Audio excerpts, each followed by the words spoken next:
तो ये सबसे आसान होते हैं, यदि किस्मत आप लोग का सही रहा तो इनसे क्वेश्चन बन सकते हैं। समझ पा रहे हो? नहीं तो कभी भी इनसे क्वेश्चन नहीं बनते हैं।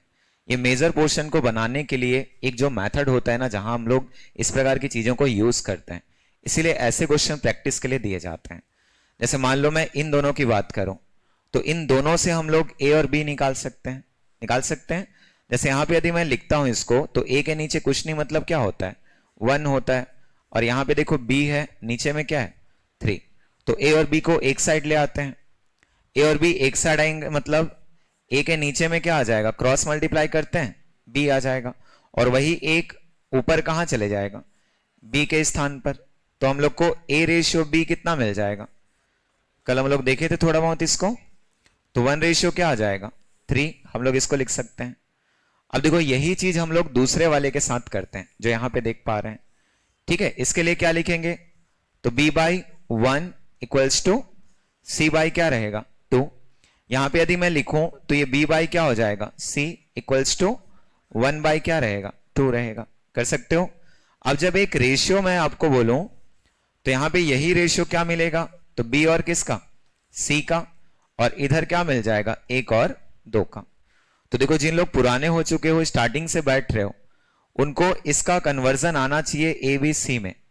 जिन लोग नए हो उन लोग एक बार देखना, सरल होता है। देखो यहां पे हम लोग बात कर रहे हैं किसका, ए बी और सी का। यहां पे 2 रेशियो हम लोग को मिलना चाहिए जिसको हम लोग कन्वर्ट कर सकते हैं। तो 2 रेशियो है हमारे पास अभी, एक ए बी का और दूसरा किसका, बी सी का। इनको लिखते कैसे हैं, तो बताओ पुराने वाले क्या होता है, 1 रेशियो क्या लिखते हैं, 3। अब उसी के जस्ट नीचे में हम लोग क्या लिखते हैं, 1 रेशियो 2। लेकिन ध्यान रहे b कॉमन है, इसीलिए जो 1 होगा वो b के नीचे हो जाएगा। तो ये इस तरीके का हो गया, क्या लिख लिया उसको, 1 रेशियो 2। इसके बाद का प्रोसीजर क्या होता है, तो हम लोग इसको जहां पे खत्म होता है और जहां पे स्टार्ट होता है, ठीक है, उसको आगे बढ़ाते हैं। जैसे ये 3 पे खत्म हुआ तो यहां पे क्या लिख देते हैं, 3। ये 1 से स्टार्ट हुआ तो यहां पे क्या लिख देते हैं, 1। और इनको भी 3-3 अनुपात में लिख लेते हैं ताकि इक्वेट करने में हम लोग को आसानी हो। क्या हो जाएगा यहां से, तो 1 एकम 1, 3 एकम 3, और 3 दूनी 6। तो हम लोग को क्या मिल गया, 1 3 और 6। तो ऐसे पहले कन्वर्जन लेना पड़ता है, फिर उनको इक्वेट करते हैं। धीरे से जब चीजें आप समझ जाते हो तो ये जो मैं लिखा हुआ हूं इनको लिखने की भी आवश्यकता नहीं पड़नी चाहिए। ठीक, सीधा सीधा आप लिखो कि ये वाला जो रेशियो होगा 1 रेशियो 3 होगा, ये 1 रेशियो 2। उन दोनों को जब कन्वर्ट करोगे तो ए बी से मिल जाएंगे। ठीक है, जैसे एक आध और ले रहे हैं, देखो यहां पे फिर से वही पोर्शन। ठीक है, तो सीधा लिखें इसमें।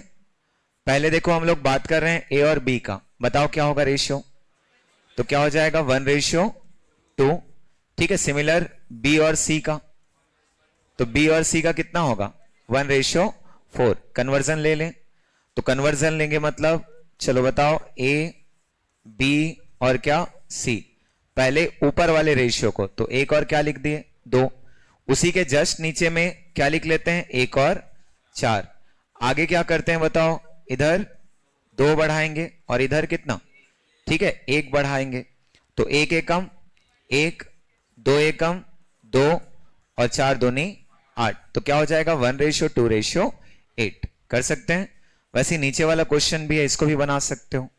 ठीक, 1 5 का होगा और कितना होगा, लिख सकते हैं ये 1 5 का, और यहां पे कितना, 1 2 का। इधर क्या बढ़ाओगे, 5, इधर क्या बढ़ा दोगे, 1। ठीक, क्यों बढ़ाए, तो यहां पे 1 और 5 था, ये वापस 1 5 और कितना, 10। तो ये बन जाएंगे। ठीक है, इस पे ज्यादा दिमाग नहीं लगाते, सिंपल क्वेश्चन होते हैं। मेजर पोर्शन को सॉल्व कराने के लिए ऐसे क्वेश्चनों को पहले सॉल्व करना कंपलसरी होता है। कर लोगे इसको? अब चलो उसके बाद देखो, एक पैटर्न आपको 11 मिलेगा। ठीक, 11 को स्टार लगा ले रहो, यहां से क्वेश्चन मिलेंगे। ठीक है, जो भी अपनी कॉपी वहां पे मार्क करके रख लेना, ये इंपॉर्टेंट क्वेश्चंस होते हैं। कुछ क्वेश्चन दिखना एग्जाम में आए हुए दिखेंगे भी। ठीक है, कुछ पॉसिबिलिटीज होते हैं कि आपको ऐसे क्वेश्चन एग्जाम में मिले। तो देखो कुछ ऐसा आ गया। तो अभी तक जैसे मैं आप लोग को 10-11 पैटर्न जो भी पढ़ाया, कहीं पे आपको मैं इस तरीके का रेशियो को सॉल्व नहीं कराया कि a प्लस बी कुछ होगा, b प्लस सी का रेशियो होगा, c प्लस a का रेशियो होगा, जो कि कितना दिया गया, 6 7 8। हम लोग अभी तक जो भी करते आए a b और c, उन्हीं के रेशियो को हम लोग कभी फ्रैक्शनल लिखे, कभी नेचुरल नंबर्स के टर्म्स में लिखे। लेकिन यहाँ पे प्रॉपर देखो उनके जो सम होते हैं किसके किसके, ए और बी के, उनका योग है, बी और सी का है और सी और ए का है, उनका रेशियो क्या लिखा है, तो 6, 7 और 8।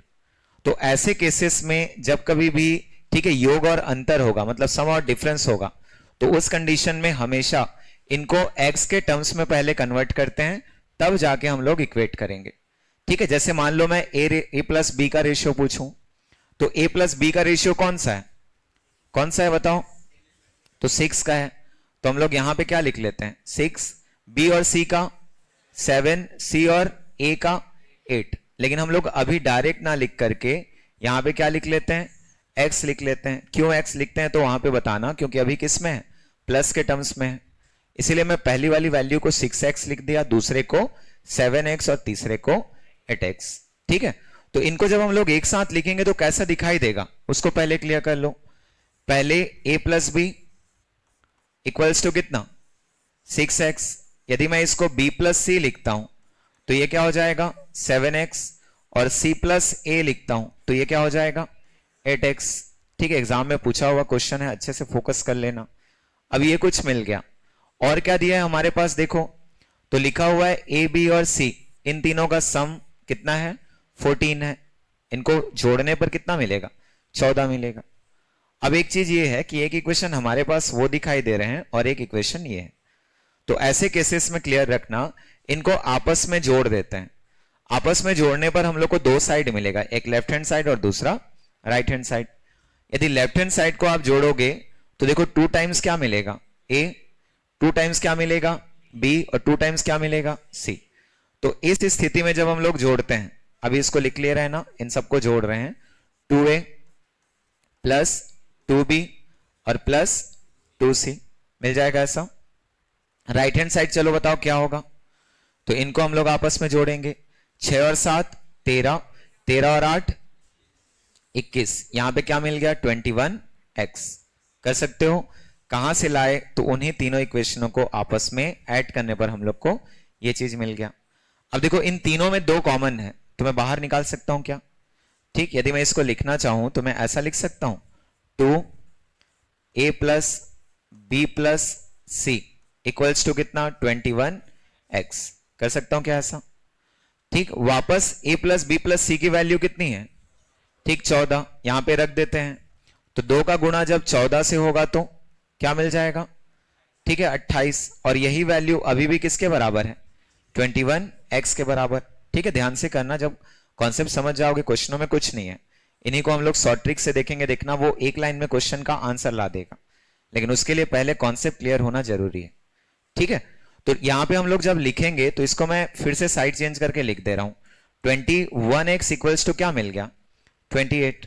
कर सकते हैं, तो x की वैल्यू कितनी होगी बताओ, क्या लिखेंगे, 28 अपॉन कितना, 21।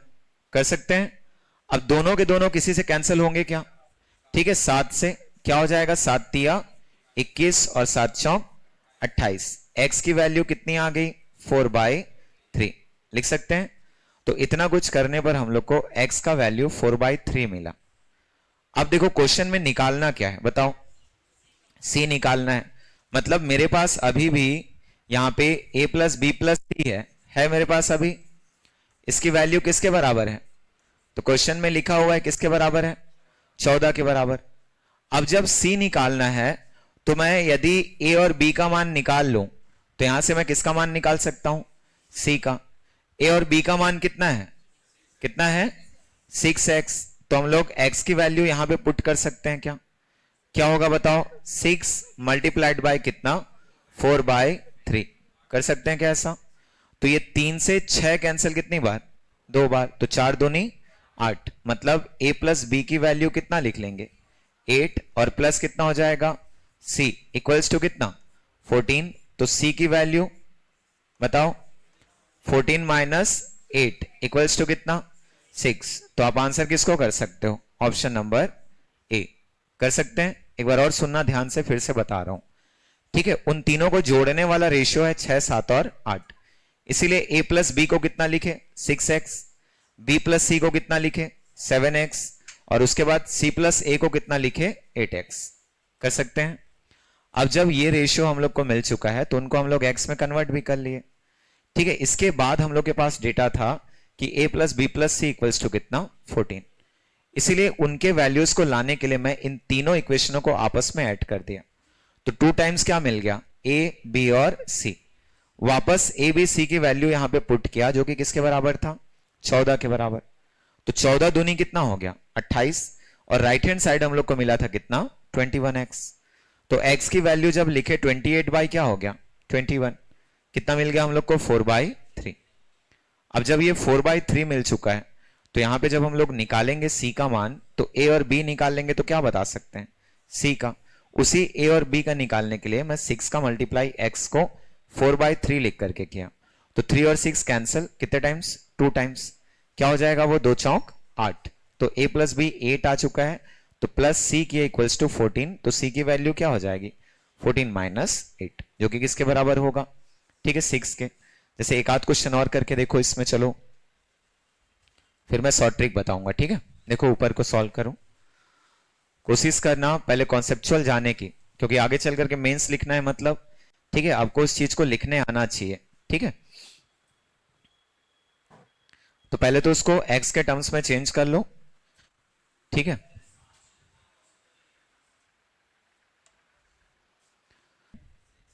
सिक्स, चलो देखो पहले क्या लिखेंगे इसको हम लोग, तो a plus B equals to मैं लिख सकता हूं क्या सीधा 9x, ठीक है। b plus C equals to मैं क्या लिख सकता हूं 11x, ठीक। और उसके बाद c plus a equals to क्या लिख सकता हूं 10x। इतना कर लिए सब, इनको आपस में जोड़ देते हैं, चलो जोड़ दो। तो अब डायरेक्ट लिख रहा हूं मैं 2 times a plus B plus C equals to, इनको जोड़ना तो क्या हो जाएगा 30x। कर सकते हैं। अभी देखो a प्लस बी प्लस सी की वैल्यू क्वेश्चन में गिवन है कितनी, ठीक है 15, मतलब 2 का 15 से गुणा करेंगे तो कितना मिल जाएगा, ठीक है 30 मिल जाएगा। मतलब एक तरफ हमारे पास 30x है और एक तरफ 2 का मल्टीप्लाई किससे कर रहे हैं 15 से, जो कि किसके बराबर आ जा रहा है 30 के बराबर। तो यहां पे हम लोग x की वैल्यू को 1 लिख सकते हैं क्या बताओ। तो हम लोग x की वैल्यू को क्या लिख दिए 1 लिख दिए। अब ये जब 1 हो जाएगा तो आपके पास जो इक्वेशन है, कौन सा इक्वेशन है a plus B plus C equals to कितना, ठीक है 15 है। लिख सकते हैं किसका मान निकालना है बताओ, c का मान। इसका मतलब इस वाले इक्वेशन में किसको पुट करना पड़ेगा, किसको पुट करना पड़ेगा a प्लस बी को। तो जब x का मान 1 होगा हम लोग यहां से a प्लस बी निकाल सकते हैं, क्या हो जाएगा a प्लस बी निकालेंगे तो x का मान 1 की स्थिति में, ठीक है 9 हो जाएगा। तो यहां पे रख दो उसको, तो ये क्या मिलेगा equation 9 plus C equals to कितना, ठीक है 15। तो जब इसको हम लोग सॉल्व करेंगे तो c की वैल्यू 15 में से कितनी माइनस हो जाएगी, ठीक है 9, और यहां पे c की वैल्यू कितनी आ गई, ठीक है 6 आ गई। तो आंसर किसको लेके चलेंगे, ठीक है 6 को। कर सकते हो। तो जो इक्वेशन है जैसे जैसे हम लोग सॉल्व कर रहे हैं पहले उन चीजों को करो, फिर डायरेक्ट शॉर्ट ट्रिक में वो कन्वर्ट हो जाएंगे। देखो पहला काम हम लोग अभी तक जो किए, ठीक है ध्यान से सुनना, एक तरफ इन अनुपातों को जोड़ते चले गए, एक तरफ क्या किए इन अनुपातों को जोड़ते चले गए। जोड़ दो अनुपातों को, चलो कितना आ रहा है बताओ। तो क्या लिखेंगे 7 और 6 13, 13 और 9 22। चुपचाप यहां पे क्या लिख दो 22 लिख दो। कर सकते हैं। उसके बाद देखो हम लोग इस वाली वैल्यू को 2 गुना करते हैं, ट्वाइस लेते हैं। तो यहां पे 11 है, 2 गुना करोगे तो कितना, ठीक है 22। कर सकते हैं। अब इसके बाद में आप लोग को बोला था कि इस वाले 22 से इसको भाग देते हैं, ठीक है वही काम किया मैं ऊपर भी। तो 22 को 22 से भाग दूंगा मतलब x की वैल्यू कितनी आ गई 1 आ गई। इसका मतलब a प्लस बी का मान एज इट इज होगा कितना कितना 6, b और c का 7 और c और a का 9। ठीक, क्या क्या किया ध्यान से सुनना। सबसे पहला चीज हम लोग इन अनुपातों को जोड़ते हैं, ठीक है। तो जोड़ने के बाद हम लोग क्या किए, तो ये वाली जो राशि है इसका 2 गुना कर देते हैं। और ये सब एक्चुअल में जो मैं बेस में किया हूं, ठीक है, उसी को शॉर्ट ट्रिक बताता है कि इन तीनों को आपस में जोड़ते हैं तो 2 टाइम्स मिलता है ए बी सी का। जिसको मैं बोल रहा हूं कि यहाँ पे 11 है तो 2 गुना करोगे तो क्या आएगा 22 आएगा, ठीक है। यहाँ पे 6 7 9 है, उसको जोड़ते तो आप देखो इधर यहाँ पे 30x आया था, तो यहाँ पे क्या आएगा 22x आएगा। तो इस वाले 22 को इससे भाग दे देते हैं, ठीक है, और इससे भाग देते हैं मतलब क्या मिलता है, x की वैल्यू 1। ठीक, वापस उस 1 को पुट करोगे तो 6 1 जा 6 हो जाएगा, 7 का 7 और 9 का 9। ठीक है, सिमिलर आपको 11 लेके आना है, a प्लस बी प्लस सी का मान। तो a और b का उसमें मिल गया, कितना मिल गया देखो 6, तो c का मान कितना हो जाएगा 5 हो जाएगा, क्योंकि 11 में सब्ट्रैक्ट कर देंगे किसको 6 को, तो 11 में 6 घटेगा कितना होगा, ठीक है 5। तो जैसे जैसे बनाओगे ना शॉर्ट ट्रिक भी अपने आप आपको क्लियर हो जाएंगे। बाकी मैं आपको वही एडवाइस करूंगा कि कुछ क्वेश्चन कॉन्सेप्ट से भी जानने जरूरी होते हैं, ठीक है। जैसे एक और है, देखो इसमें शॉर्ट ट्रिक अप्लाई करें। पहले क्या करेंगे, अनुपातों को जोड़ेंगे, ठीक है, चलो जोड़ देते हैं 10 20 30, 30 और 6 36, क्या हो गया अनुपात इसका, ठीक है 36 लिख लिए। देखो इस वाली राशि का क्या करते हैं, 2 गुना करते हैं, तो 18 दूनी 36, फिर से x का मान कितना मिल गया 1 मिल गया। मतलब ये सारी वैल्यूज a प्लस बी 13 होगा, b प्लस सी 11 होगा और c प्लस a 12 होगा। लेकिन इस बार ध्यान रखना क्वेश्चन में क्या निकालने बोला है, ठीक है b का मान, मतलब यहां पे कहीं ना कहीं हम लोग को a और c का मान पुट करना कंपलसरी है, ठीक है। तो a और c का मान कितना है देखो उसमें 12, तो 12 प्लस b इक्वल्स टू क्या होगा 18, और b की वैल्यू, ठीक है 18 माइनस 12 इक्वल्स टू कितना 6, तो आप किसको लिख सकते हो, ठीक है b को। तो कर पाओगे इसको। ये सब शॉर्ट ट्रिक क्लियर रखना, तभी क्लियर होगा जब आप कॉन्सेप्ट को पकड़ोगे, नहीं तो आज चलो अच्छा लगेगा कि मस्त उसको जोड़े, ठीक है 2 गुना किए भाग दिए फिर उनका मान निकाल लिए, 2-4 रोज के बाद में 2-4 दिन के बाद में उस चीज को भूल चुके होगे। तो उन सब चीजों के पीछे मत भागना कि केवल शॉर्ट ट्रिक से इनको सॉल्व करके देखते हैं।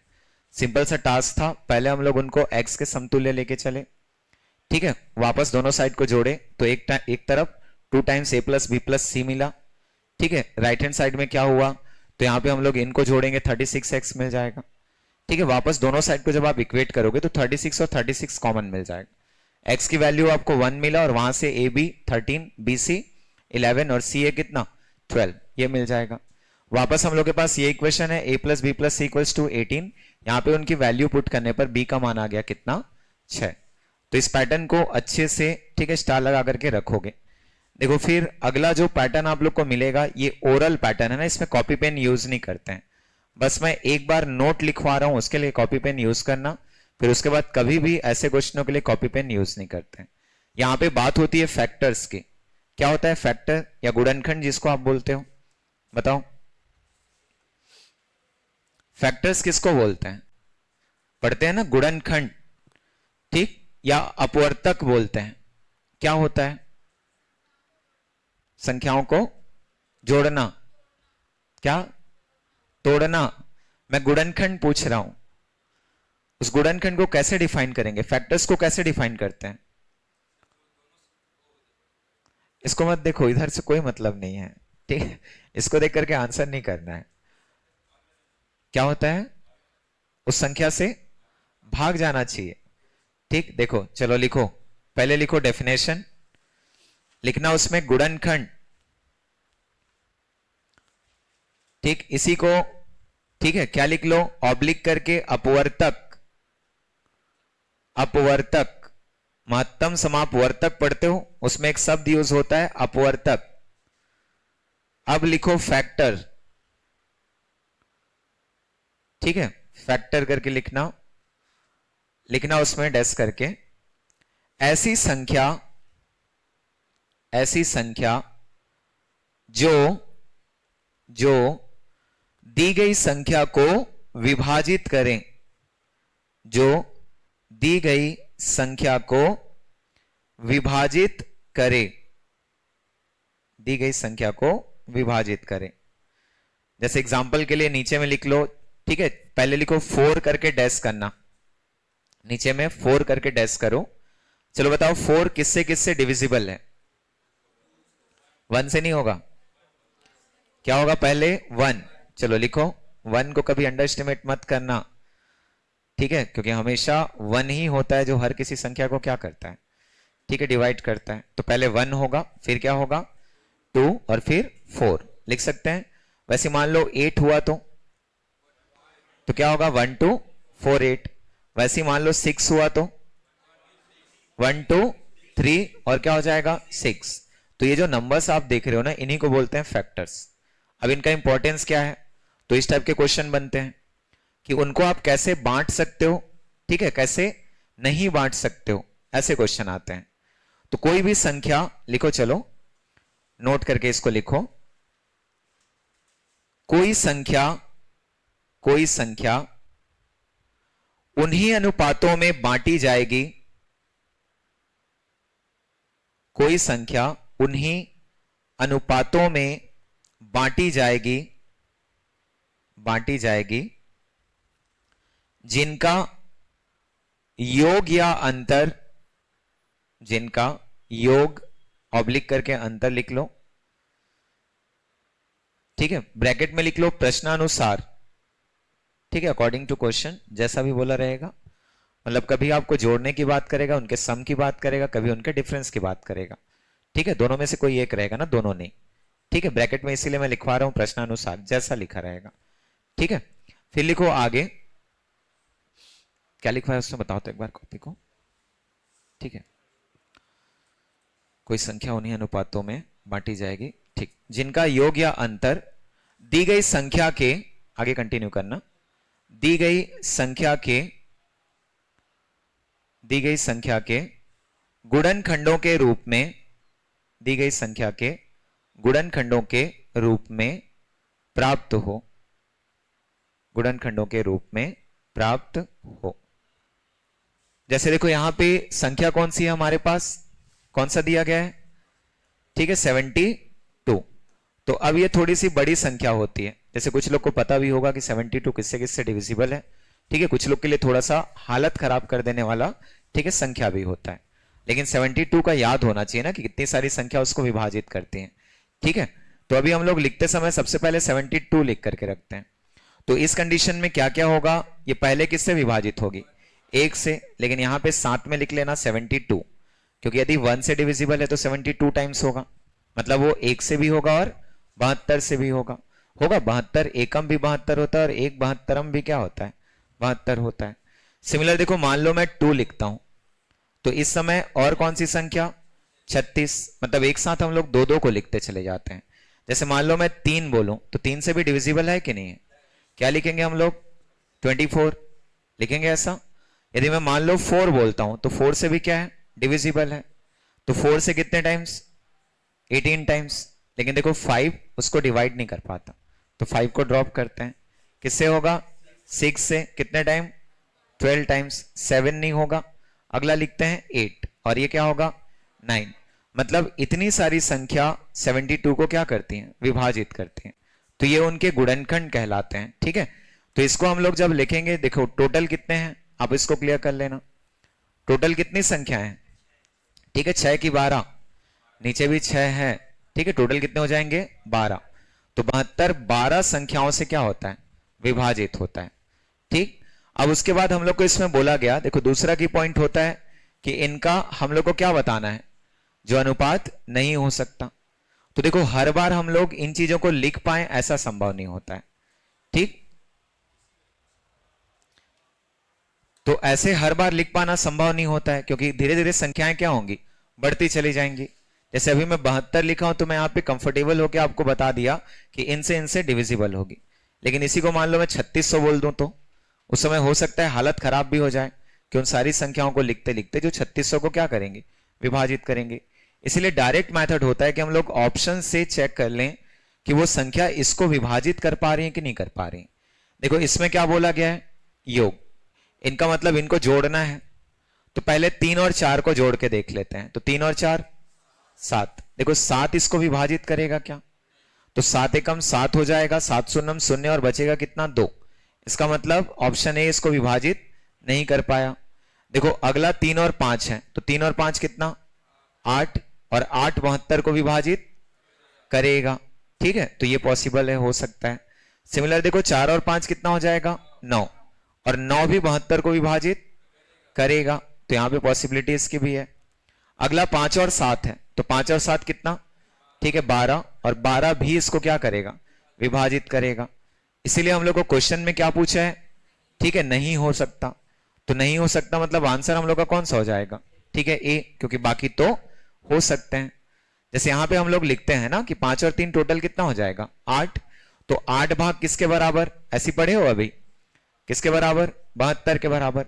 तो बताओ एक भाग किसके बराबर, तो देखो ये 9 आया कैसे, कैसे आया 9, जब 72 को 8 क्या कर गया, विभाजित कर गया, तब जाके वो कितना आया है 9। 8 निया ही क्या होता है, 72 होता है। इसको हम लोग क्या लिखते हैं, तो 72/8। इसीलिए वो 8 भागों में बांटा जा सकता है।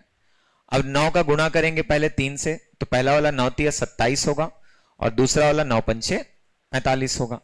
तो एक भाग 27 तो दूसरा भाग कितना 45 हो जाएगा। इसीलिए हमेशा डिविजिबिलिटी को ध्यान में रखते हुए ऐसे क्वेश्चनों का आंसर करते हैं। पहले आप चेक करोगे कि वहां पे योग दिया है या फिर अंतर दिया है। यदि योग दिया है तो अनुपातों को आपस में जोड़ेंगे और यदि अंतर दिया है तो इनको आपस में घटाएंगे। दूसरा चीज आप चेक करोगे कि क्वेश्चन में आपको नहीं पूछा है या फिर हो सकता है पूछा है। जैसे मान लो मैं अगले क्वेश्चन की बात करता हूं, ठीक है, पढ़ना ध्यान से, पहले देखो इसको, ठीक है, फिर ओरल सॉल्व करना, इनमें कुछ नहीं है। क्या लिखा है इसमें, अंतर लिखा हुआ है, इसका मतलब उनको हम लोग क्या करेंगे, माइनस करेंगे। तो सबसे पहले इनको माइनस करके देख लेते हैं। देखो 9 - 2 कितना होगा 7, 5 - 2 3, 7 - 3 4, ठीक है, फिर 5 - 1 4 लिख सकते हैं ऐसा हम लोग। यदि वहां पे योग लिखा होता तो उनको आपस में जोड़ते। अब देखो उसने क्या बोला है, पढ़ो पहले, तो अंतर उनका कितना है 14 है, ठीक है। क्वेश्चन में आगे लिखा निम्नलिखित में से कौन सी दो संख्याओं का अनुपात हो सकता है। इस बार नहीं बोला, इस बार क्या बोला, हो सकता है। तो ये बताओ इन नंबर्स में से ऐसा कौन सा नंबर है जो 14 को विभाजित कर सकता है, डिवाइड कर सकता है। तो कौन सा हो जाएगा, ए। आपका आंसर क्या हो जाएगा, ठीक है, ए। वैसे नीचे को पढ़ो तो नीचे यहां पे सब्जेक्टिव वे में लिखा हुआ है, क्या लिखता है, एक पेटी में 1 दर्जन शीशे थे। तो 1 दर्जन का मतलब मेरे ख्याल से सबको क्लियर होगा, कितने शीशे, 12 शीशे। मतलब जो भी हम लोग यहाँ पे सॉल्व करेंगे वो इन शीशों को ध्यान में रख करके सॉल्व करेंगे। क्या लिखता है, पेटी के गिरने पर, पहले लिख दिया उसने क्या, टूटे हुए तथा, ठीक है, देखो बिना टूटे हुए लिखा है, मतलब कुछ शीशे क्या होते हैं, टूट जाते हैं। देखो कई सारे एग्जाम्पल भी होते हैं, कई बार हाथ से मोबाइल, ठीक है, छूट जाता है, देखना एक छोटा सा खरोच आने के बाद बाकी कुछ नहीं होता है, होता है ऐसा, ठीक। एक आध बार अपने मन से गिरा के देखना, वही क्या हो जाएगा, टूट जाएगा। दोनों में अंतर होता है, अचानक गिरता है तो नहीं टूटता है, लेकिन हाथ से जब गिराओगे तो टूट जाता है। वैसे देखो वो बक्से में भरे होते हैं, पेटी में भरे होते हैं, ठीक है। जब उसको गिराओगे तो जरूरी नहीं कि 12 के 12 जो शीशे हैं वो क्या हो जाए, टूट जाए। हो सकता है 12 में 11 टूट जाए और एक जैसे का तैसा रहे। हो सकता है आपका क्या होगा, उसमें से एक टूट जाए और 11 जैसे का तैसा रहे। तो उन स्थितियों को ध्यान में रख करके हम लोग उनको सॉल्व करते हैं। अब जैसे उसमें लिखा हुआ है, देखो पढ़ो, तो जो शीशों का अनुपात है उनमें से कौन सा नहीं हो सकता है। तो उस नहीं को पहले अंडरलाइन करना, नहीं तो एग्जाम हॉल में वही सबसे पहले छूटता है।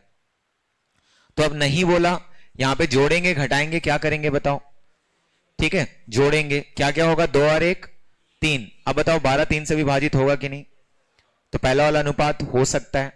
चलो दूसरे वाले में देखो 3 और 1 4, 12 4 से भी विभाजित होगा। अगला देखो कौन सा, 3 और 2 है 5, और 12 5 से विभाजित नहीं होगा। आंसर क्या हो जाएगा हमारा, ऑप्शन नंबर सी। तो कभी भी ऐसे क्वेश्चन जब एग्जाम में पूछे, ठीक है, लगातार देखो 3 क्वेश्चन, तीनों क्वेश्चन एग्जाम में पूछे हुए हैं, तो कभी भी ऐसे क्वेश्चनों के लिए पैनिक नहीं होना है, ठीक है। सिंपल सा क्वेश्चन है, बना सकते हैं। बस की पॉइंट्स याद रखना, जोड़ना है या घटाना है, या अनुपात हो सकता है बोला है या फिर नहीं हो सकता है। चलो इसके लिए देखो क्या क्या होगा, तो दो संख्याओं का योग कितना है, मतलब जोड़ना है कि घटाना है, ठीक है, जोड़ना है। क्या लिखता है आगे, उनका अनुपात हो सकता है। चलो पहले वाले अनुपात को चेक करो, तो 3 और 2 5, 56 5 से विभाजित नहीं होगा, ठीक है, पहला ऑप्शन कट गया। दूसरा 5 और 4 है, तो 5 और 4 9, 56 9 से नहीं होगा, ठीक है, वो ऑप्शन भी क्या हो गया, कैंसल। अगला देखो कौन सा है, 6 और 5, तो 6 और 5 11, 11 से भी विभाजित नहीं होगा। सिमिलर देखो 4 और 3 है, तो 7, मतलब 7 से क्या हो जाएगा, विभाजित हो जाएगा। आंसर हम लोग का कौन सा? डी। वैसे नीचे को चलो सॉल्व करो, क्या लिखा है पढ़ो। दो संख्याओं का योग 55 है, मतलब फिर से जुड़ेगा अनुपात। क्या पूछा है? अनुपात हो सकता है।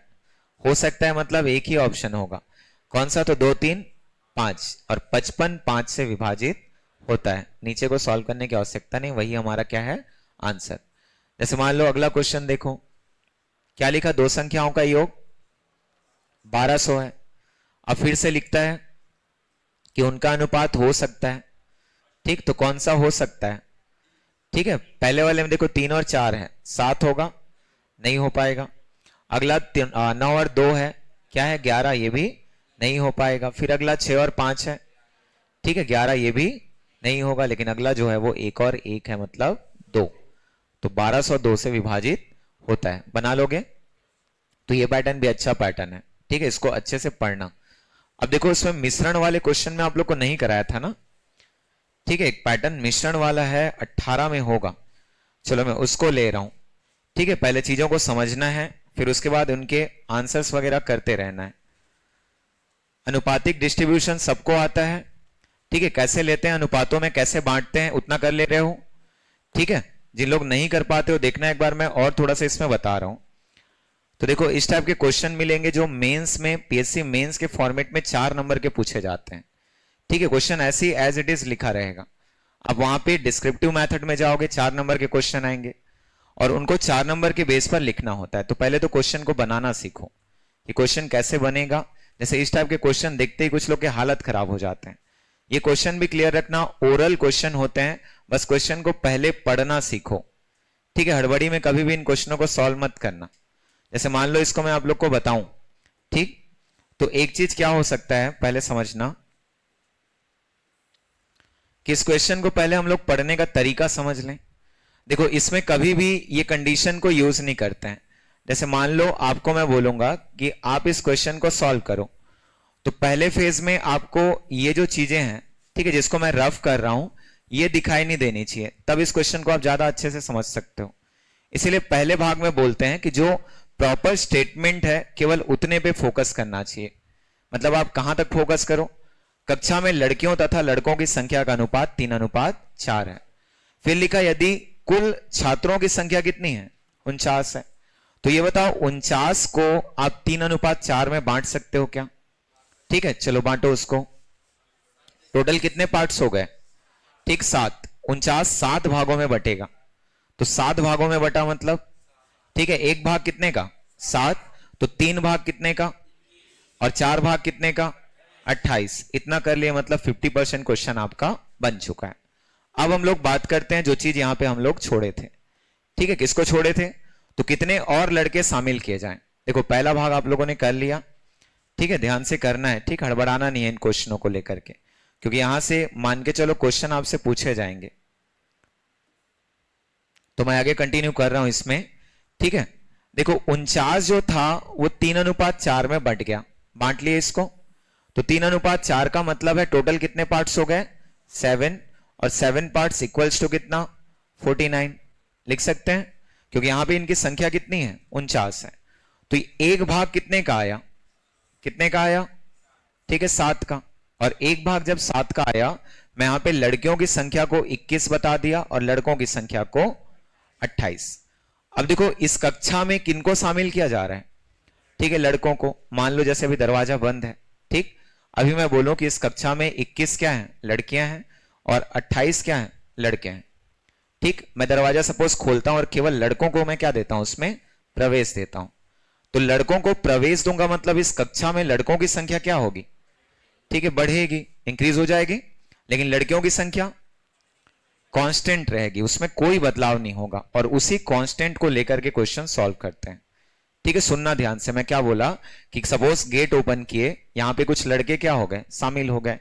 तो जो लड़कों की संख्या उन्हीं में क्या हो रहा है? बदलाव हो रहा है। जबकि लड़कियां कैसी हैं? ठीक है, पहले जितनी थी उतनी अभी भी हैं, एज इट इज हैं।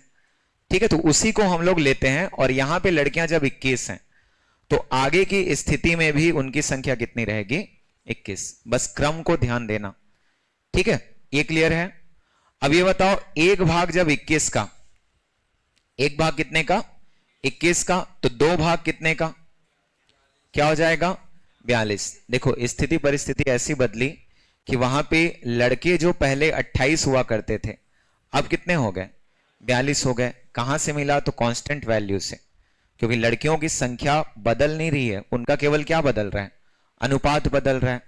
तो लड़कियों की संख्या पहले भी 21, अब भी कितनी? 21। और वही 21 किसके बराबर है? 1 अनुपात के बराबर। तो जब 1 अनुपात 21 के बराबर, तो 2 अनुपात हम लोग बोल सकते हैं 42 के बराबर। इसका मतलब 28 से वो बढ़ के कितने हो गए? 42 हो गए। और 28 से बढ़ के जब 42 हो गए तो 28 में कितना अधिक हुआ? 14। तो हमारा आंसर क्या हो जाएगा? ठीक, क्या लिख सकते हैं? सी। जैसे मान लो एक क्वेश्चन और लेते हैं, ठीक है, अभी 2-3 क्वेश्चन मैं बता रहा हूं, बस सुनो अच्छे से समझो। देखो यहां अब मिश्रण की बात आ गई। मिश्रण बोलने का मतलब कि 2 या 2 से अधिक पदार्थों का मिलाया जाना। देखो टोटल कितनी मात्रा है? 60। कौन से अनुपात में? तो एक तो हम लोग लिखेंगे दूध और किसका? पानी का। यहां पे देखो अनुपात कैसा है? तो 2 अनुपात 1। टोटल कितना रेशियो हो गया? 3। और 3 भाग बराबर है किसके? 60 के। तो आप लोग फिर से एक भाग बता सकते हो कि नहीं बता सकते हो? तो 3 भाग जब 60 के बराबर, तो एक भाग कितने के बराबर? ठीक है, 20 के बराबर। कर सकते हैं ऐसा। अब जब ये 20 के बराबर होगा तो 2 भाग कितने के बराबर होगा? 40 के। और एक भाग किसके? 20 के। इसमें ध्यान रखना ये दूध का है और ये किसका है? पानी का है। अब देखो इस क्वेश्चन को पढ़ो, किसकी मात्रा कांस्टेंट रहेगी और किसकी मात्रा, ठीक है, चेंज हो जाएगी। बताओ क्या लिखा हुआ है क्वेश्चन में? क्या मिलाना है? पानी। पानी मिलाना है मतलब पानी की मात्रा बढ़ेगी, यहां पे ये बदल जाएगी। लेकिन जो दूध की मात्रा है वो कांस्टेंट रहेगी। पहले भी 40 लीटर का था, अब भी क्या रहेगा? 40 लीटर। तो उसी 40 को उठाओ और यहां पे रख दो। रख सकते हैं, केवल कांस्टेंट ना। तो एक अनुपात देखो यहां पे दिख रहा है किसके बराबर? 40 के बराबर। वापस जब इसके लिए हम लोग लिखेंगे तो एक भाग कितने का है? 40 का। हम लोग को 2 भाग निकालना है, तो ये क्या हो जाएगा? 80। और ये जब 80 का होगा तो पहले यही मात्रा हमारे पास कितना हुआ करता था? ठीक है, 20। कितना बढ़ गया? ठीक है, 60। हमारा आंसर क्या होगा उसमें? 60। तो ये सब ओरल क्वेश्चन होते हैं, ध्यान से पढ़ना। बस उनको पढ़ने का तरीका आना चाहिए कि कैसे हम लोग उनको पढ़ सकते हैं। जैसे मान लो नीचे वाला है, चलो कोशिश करो। कितना लीटर? 80। कौन से अनुपात में? तो दूध और पानी। कितना है? ठीक है, 3 और 2। तो 3 और 2 कितना? 5। तो यदि हम लोग यहां पे समझें तो 5 भाग बराबर है किसके? 80 के। तो एक भाग बराबर, ठीक है, 16। कैलकुलेशन धीरे धीरे ही सही, लेकिन अच्छे से कर लो, ठीक है, मैथ जो है वो आसान लगने लग जाएगा। एक किसके बराबर है? 16। तो 3, बताओ 16 तिया 48, 16 दूनी 32। इतना कर सकते हो, ठीक है। यहां पे कौन कौन किसके किसके बराबर? तो दूध कितना है? 48 और पानी कितना है? 32। ठीक है, क्वेश्चन में पढ़ोगे तो पानी की मात्रा बढ़ जाएगी, लेकिन अभी भी दूध क्या रहेगा? कांस्टेंट रहेगा। तो पहले भी 48 लीटर, तो अभी भी कितना? 48 लीटर। लेकिन ध्यान रहे इस बार 2 भाग किसके बराबर है? 48 के बराबर। तो जब 2 भाग 48 के बराबर, ठीक है, तो एक भाग किसके बराबर? 24 के बराबर। और हम लोग को निकालना कितना है?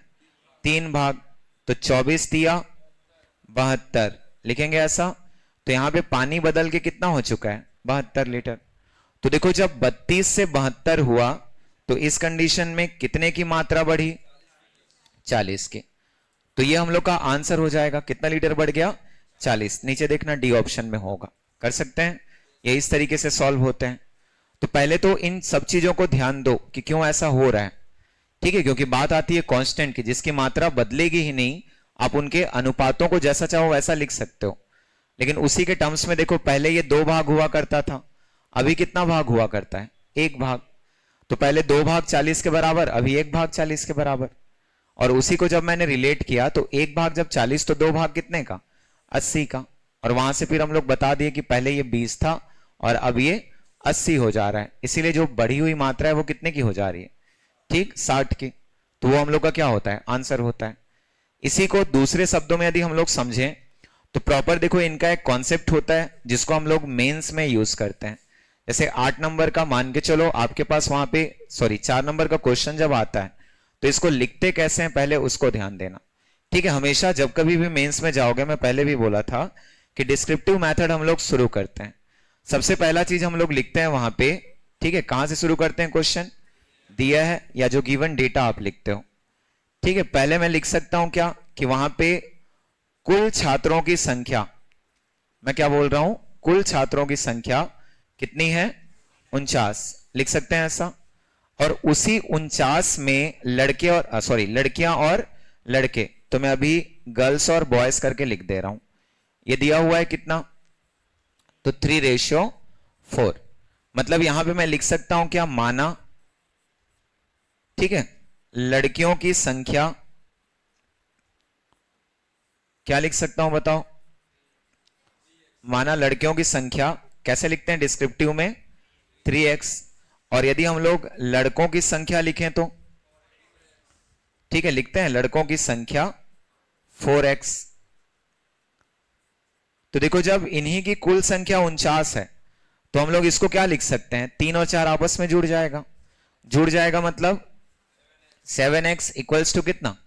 49, और x की वैल्यू 7।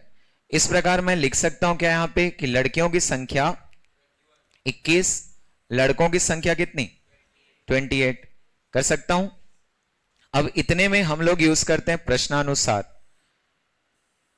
ठीक है, तो प्रश्नानुसार में जैसा बोला गया है, देखो क्या बोला गया, पढ़ो, कितने और लड़के शामिल किया जाए। तो मैं x यूज कर चुका हूं, अब मैं y यूज कर रहा हूं। ठीक है, मैं बोल रहा हूं यहां पे कि y लड़के, ठीक है, शामिल करने पर, तो y लड़के शामिल करने पर क्या होगा कि जो लड़के होंगे उनकी संख्या क्या हो जाएगी? बढ़ जाएगी, लेकिन लड़कियों की संख्या, ठीक है, कांस्टेंट रहेगी। पहले लड़कियों को लिखा है तो हम लोग यहां भी लड़कियों को लिख लेते हैं। तो लड़कियों की संख्या अभी भी कितनी रहेगी? 21। आप इसको क्या लिख लेते हो? 21। जबकि लड़कों की संख्या, ठीक है, तो लड़कों की संख्या जब हम लोग लिखेंगे ये हम लोग को मिल जाएगा 28 प्लस क्या? y। और देखो क्वेश्चन में उसी रेशियो को दिया है कितना? 1:2। तो जब इसको आप लोग रेशियो के टर्म्स में लिखोगे ये वाला 21 होगा, नीचे क्या लिखोगे? 28 प्लस, ठीक, y लिखे थे ना, तो ये y हो गया, लेकिन ये रेशियो कितने का है? तो 1:2। इसको सॉल्व करते हैं। देखो इसको सॉल्व कैसे करते हैं? तो क्रॉस मल्टीप्लाई ले सकते हैं। 2 का मल्टीप्लीकेशन किससे होगा? 21 से। तो 2 का मल्टीप्लीकेशन 21 से मतलब, ठीक है, 42। और ये 28 प्लस y का 1 से, तो 28 प्लस क्या हो जाएगा? y। इसी लाइन को शॉर्ट ट्रिक बताते हैं। देखो मैं वहां पे लिखा था कि एक भाग कितने के बराबर? 21 के बराबर। तो दो भाग किसके बराबर? तो 21 दूनी क्या लिखते हैं? 42। यहां भी वही आया, 21 दूनी 42। अगला स्टेप मैंने क्या बोला कि यहां पे 28 से 42 का होना मतलब, ठीक, कितनी बढ़ जाना? तो y इक्वल्स टू क्या लिख लेते हैं? 42 माइनस 28, और यही कितना हो जाएगा? ठीक है, 14। तो आपका आंसर इसका कितना हो जाएगा? 14। तो ये डिस्क्रिप्टिव होते हैं, मेंस में ऐसा कुछ लिखना पड़ता है, लेकिन जब आप पीटी एग्जाम्स में रहते हो तो ऊपर जो मैं बताया उतना सफिशिएंट होता है। जैसे कुछ क्वेश्चन और कर लो इसका।